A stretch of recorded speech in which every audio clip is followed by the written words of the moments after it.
بسم اللہ الرحمن الرحیم۔ چوتھے پارے کے آخر میں سورہ نساء کا آغاز ہوتا ہے۔ سورہ نساء مضامین کے اعتبار سے انتہائی اہم سورہ مبارکہ ہے۔ نبی کریم علیہ الصلوۃ والتسلیم نے ارشاد فرمایا کہ اپنی خواتین کو سورہ نساء اور سورہ نور کی تعلیم دیا کرو۔ نساء عربی میں بہت ساری عورتوں کو کہتے ہیں، اور چونکہ اس سورہ مبارکہ میں خواتین کے مسائل سے بڑی تفصیل کے ساتھ گفتگو کی گئی ہے، اس لیے اس سورہ مبارکہ کا نام سورہ نساء ہے۔ اس سورہ مبارکہ کا آغاز تخلیق انسانی سے ہے۔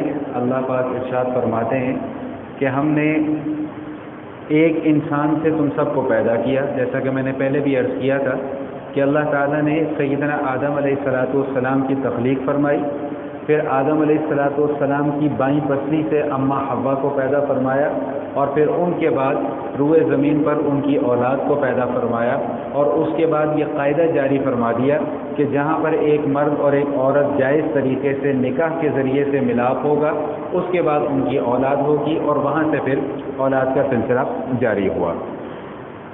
گویا کہ بتلانا یہ مقصود ہے کہ یہ جو میاں اور بیوی کا معاملہ ہے، یہ ایک مضبوط خاندانی نظام کی بنیاد ہے۔ اگر ان کے اندر، اس رشتے کے اندر مضبوطی نہ آئے تو پورا کا پورا خاندانی نظام تباہ و برباد ہو جاتا ہے اور ہل جاتا ہے، اور اس کی بنیادیں کمزور پڑ جاتی ہیں۔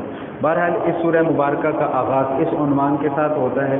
اس کے بعد یتیم کے اموال کے حوالے سے بڑی تاکید ایک مرتبہ پھر بیان کی گئی کہ یتیم کے مال کو چھیڑنا بھی نہیں۔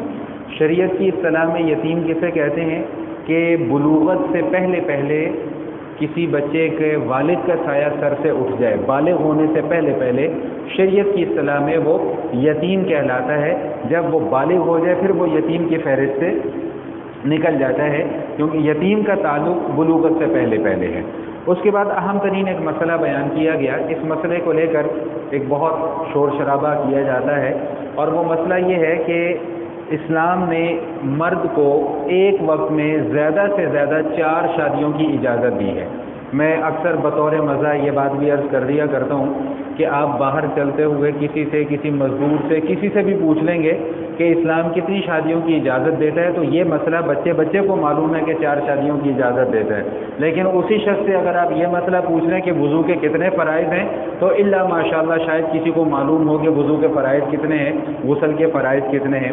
تو بہرحال اسلام ایک وقت میں زیادہ سے زیادہ 4 شادیوں کی اجازت دیتا ہے۔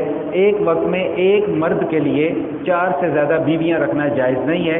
نبی پاک صلی اللہ تعالیٰ علیہ وسلم کی خصوصیت تھی، اللہ کے حکم سے ان کے 4 سے زیادہ نکاح ہوئے، لیکن امت میں کسی شخص کے لیے ایک وقت میں 4 سے زیادہ نکاح کرنا جائز نہیں ہے۔ اچھا، اب اس مسئلے کو بنیاد بنایا جاتا ہے، میں تھوڑی سی گفتگو اس کے اوپر عرض کر دوں۔ اس مسئلے کو بنیاد بنایا جاتا ہے کہ دیکھو جی عورتوں کے اوپر کتنا ظلم کر دیا اسلام نے، 4 شادیوں کی اجازت دے دی ہے۔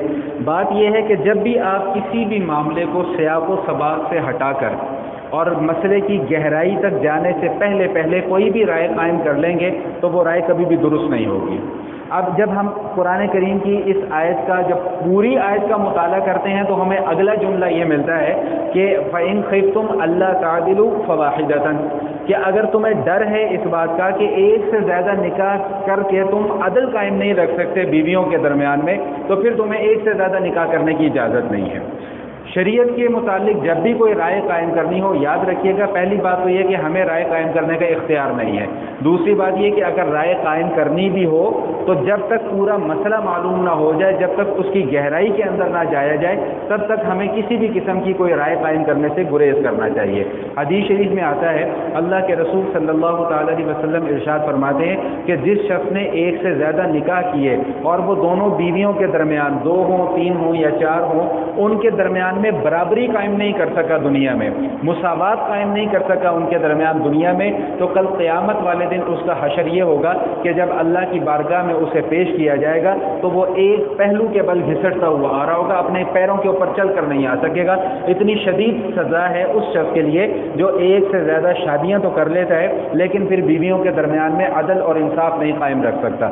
یہ عدل اور انصاف کیسے قائم رکھا جاتا ہے؟ میں ایسے موقع پہ اپنے اکابرین کی مثال پیش کیا کرتا ہوں۔ حضرت مولانا اشرف علی خان بھی رحمۃ اللہ تعالی کا نام آپ سب حضرات نے سنا ہوگا، بہت بڑے اللہ والے گزرے۔ حضرت نے 2 نکاح فرمائے تھے۔ جب ان کا دوسرا نکاح ہوا تو ان کے متعلق کتابوں میں لکھا ہوا ہے کہ انہوں نے اپنے گھر سے الماری میں سے سارے کے سارے کپڑے نکال لیے اور اپنی خانقاہ میں لا کر رکھ دیے کہ کہیں ایسا نہ ہو کہ ایک گھر میں ایک جوڑا بھی زیادہ رہ جائے۔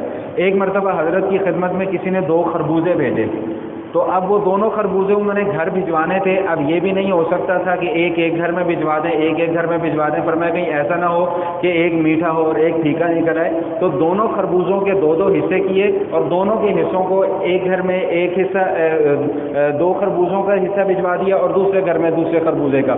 تو یہ ہمارے اکابرین ہیں، ان کی سنت کو، ان کے طریقے کو اپنے سامنے رکھیں تو بہت سارے ہمارے اشکالات اور بہت سارے مسائل ویسے ہی حل ہو جاتے ہیں۔ اور یہ جو لوگ اعتراض کرتے ہیں اسلام جی 4 شادیوں کی اجازت دے کر جی عورتوں کے اوپر ظلم کر رہا ہے، ان کی اپنی تاریخ کو پڑھیں، ان کی اپنی ہسٹری کو پڑھیں، ان کے اپنے مذہب کو پڑھیں تو ان کی اس وقت سب سے معتبر کتاب جو ہے بائبل، اگرچہ ان کے اپنے ہاتھوں کی لکھی ہوئی ہے لیکن اس بائبل میں ایسے کئی ثبوت ملتے ہیں جس میں بنی اسرائیل کے بے شمار انبیاء کرام کا تذکرہ ہے اور ان انبیاء کرام کے حالات کے اندر باقاعدہ یہ بات لکھی ہوئی ہے کہ فلاں نبی کی 3 بیویاں تھیں، فلاں نبی کی 4 بیویاں تھیں، فلاں نبی کی 2 بیویاں تھیں۔ تو ان لوگوں کو کم از کم اسلام کے اوپر اعتراض کرنے کا اور بالخصوص آقا علیہ الصلوۃ والسلام کی ذات عالیہ کے اوپر اعتراض کرنے کا قطعاً کوئی حق نہیں بنتا ہے۔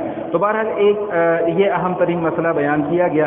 عورتوں کے حقوق کی بات چل رہی ہے تو اللہ تعالیٰ نے مردوں کو پابند کیا ہے کہ تمہارا جو بھی حق مہر متعین کر دیا جاتا ہے عورتوں کو فی الفور اس حق مہر کی ادائیگی کر دیا کرو۔ یہ مسئلہ فقہی مسئلہ ہے، شرعی مسئلہ ہے کہ اگر عورت حق مہر کا مطالبہ کر دے تو مرد اس وقت تک عورت کو ہاتھ لگانا تو دور کی بات ہے، انگلی بھی نہیں لگا سکتا جب تک کہ اس کا حق مہر اس کو ادا نہ کر دیا جائے۔ تو جو لوگ شریعت کے ان احکام کے اوپر اعتراض کرتے ہیں انہیں عورتوں کے حقوق کے حوالے سے یہ حق مہر کے سخت احکام دکھائی نہیں دیتے۔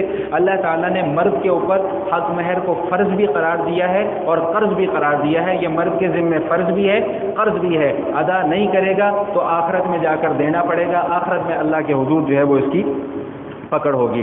میراث کے احکام، وراثت کے احکام تفصیل کے ساتھ بیان کیے گئے ہیں اس سورہ نساء کے اندر۔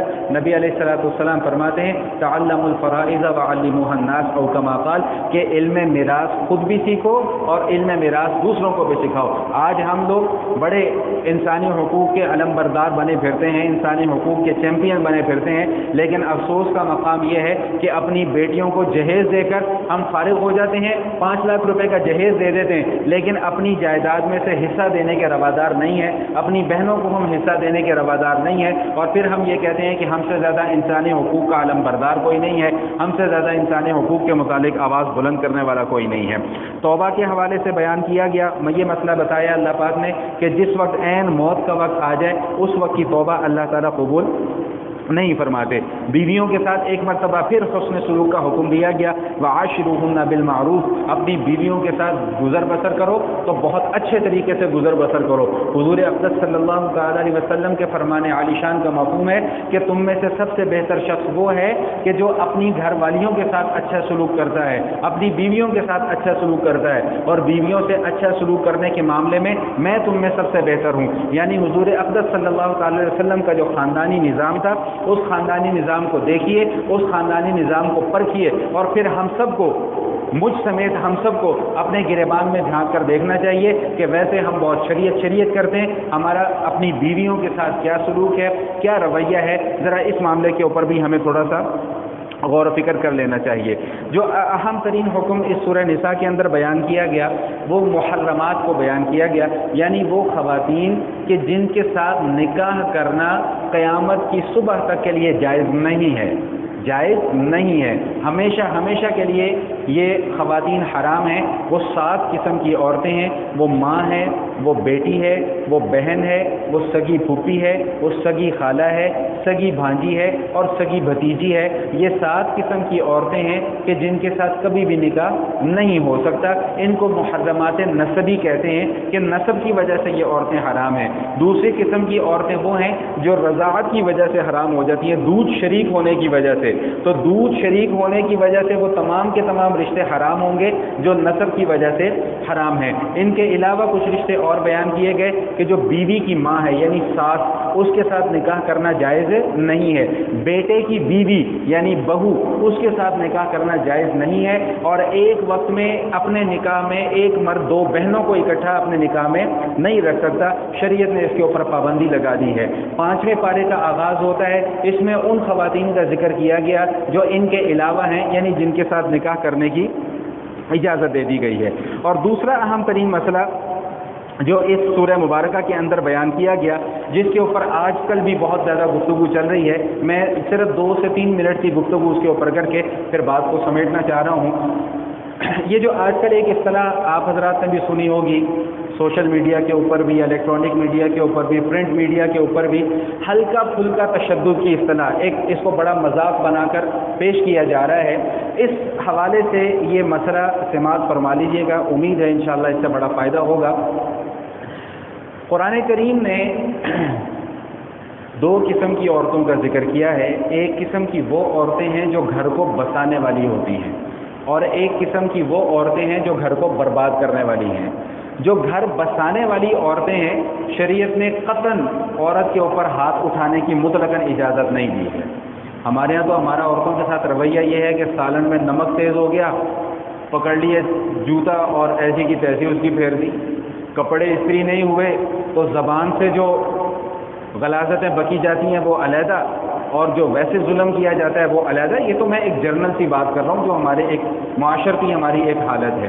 شریعت نے عام حالات میں خواتین کے اوپر ہاتھ اٹھانے کی بھی اجازت نہیں دی ہے۔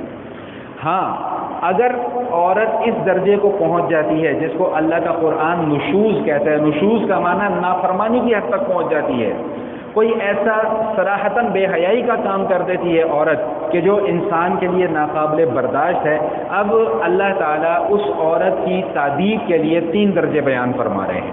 سب سے پہلا درجہ بیان فرمایا فاعظوہن، عورت کو نصیحت کرو۔ دوسرا درجہ بیان فرمایا وہجروہن، اپنا بستر ان سے علیحدہ کر لو۔ اور یہ جو بستر علیحدہ کرنے کی سزا ہے، اس میں بھی نبی اکرم صلی اللہ علیہ وسلم نے ارشاد فرمایا کہ گھر سے باہر نکالنے کی اجازت نہیں ہے، اسی گھر میں رہتے ہوئے اپنا بستر علیحدہ کر لو۔ شاید اس کو عقل آ جائے، شوہر 1 رات کے لیے 2 راتوں کے لیے ذرا دوسرے کے بستر کے اوپر چلا جائے تو شاید عورت کو عقل آ جائے کہ نہیں یہ معاملہ ٹھیک نہیں ہے۔ اور تیسرا درجہ بیان کیا ہے کہ فضربوہن، اگر ان دونوں طریقوں سے عورت کو بات سمجھ میں نہیں آتی تو اب ضرب کی اجازت ہے۔ اس کے اوپر کافی تفصیل ہے، میں کوشش کر رہا ہوں کہ اس کو مختصر کر کے بیان کر دوں۔